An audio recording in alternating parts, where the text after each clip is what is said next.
C'est ça. Namoni Joana sala clipona Mike na Kalambay. Moni ngam oh abeta oh et puis il y a sol.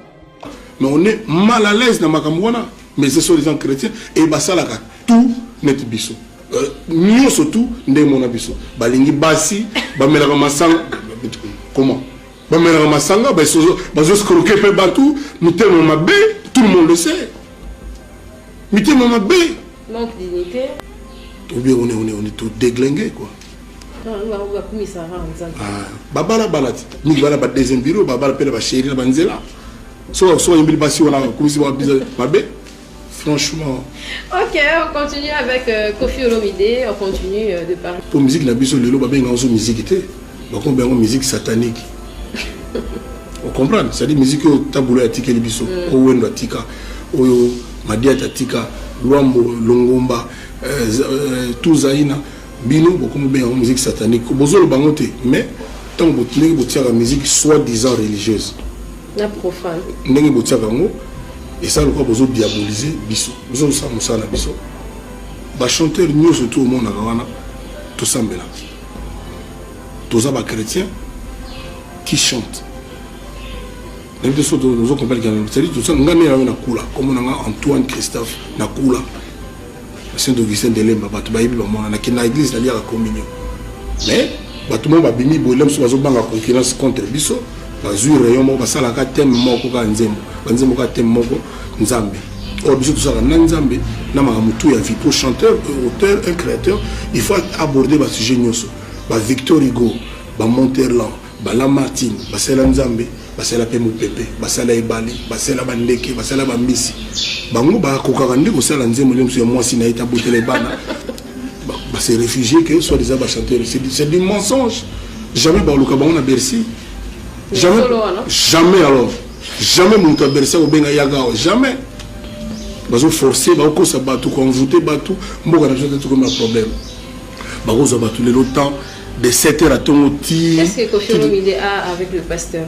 Basa batalo kuta et belé bango sauté mais la majorité ba batalo kuta tout le monde lelo aye bien tout le monde bazo ko endoctriner batu o le batika basa bilanga ba vaquer na occupation na bango ba grozo batuna po bika solo bina mutu nzambe mutu to atuna garde à vous moi mpa ninga chose à la terre tout na respect entre temps aux hommes mutu le mususu de 7h à tongo 18h moi mutu sala musala mboko évoluer exact voilà le problème qui est là c'est ça. On n'a rien pas qui Moussa qui musicien moko et puis tout là qui est vraiment question pourquoi ça la différence entre bango ba musicien chrétien de molobi wana na ba musicien profane des ba chrétien profane. Voilà. Il y a pas pensé une réponse habitant ils ont raté que ba ça la guerre mais ils allaient conception de banze munde et ça la que ba kende ligne moroté. Mais nous le sauf qui peut on a yemba. Chanteur chrétien, il m'a ça rendu me l'église. Yahweh bolingo, Yahweh qui sabato kolela. Yahweh bolingo, Yahweh mo qui les anda kona yo. Yahweh bolingo, ça rendu mon bakomanda ngate. Qui chrétien nga qui koyeba ki na mona nzambe nga te sala na sala yo. Tant ça rendu mon comme petit frère ya Yesu. Na ko pelo banga pe na comme chanteur chrétien. Non, na sala nzambe. Dieu voit tout. Nani Congolais disent Dieu voit tout. Dieu voit tout. Dieu sait tout. Ba musicien chrétien ou apprécié. Si pour nanga ba musicien point. Le mot chrétien qui chrétien na Italie. Mais on sait pourquoi yo ça journaliste. Pourquoi le journaliste chrétien tu koulate? Eso c'est ça ma casse hein. Bato na rabino ba question te. Pourquoi yo ndongo fandi wana yo za journaliste moko satanique alors. Pourquoi wana yangajara ba chrétien. Mais yo za journaliste satanique. Spirituel donc. Na tout ni question za journaliste moko diabolique. Yo. Ah ben voilà. Donc ça sert à rien. Ouais on le ba nga caméraman chrétien. Ouais ezalaga na ba musicien, taximan chrétien la gâté. Jardinier chrétien azalagate. Avocat chrétien azalagate. Militaire chrétien azalagate. Policier chrétien azalagate. Alors c'est quoi ça? Les bons nommés ministre. Vous avez dit que ministre chrétien. Bon, on va payer le président, président diabolique. Comment le président chrétien? Mais président ça semble là. à l'église. C'est-à-dire il faut voilà, il faut pas regarder en avant, non. Bon, ça la gospels.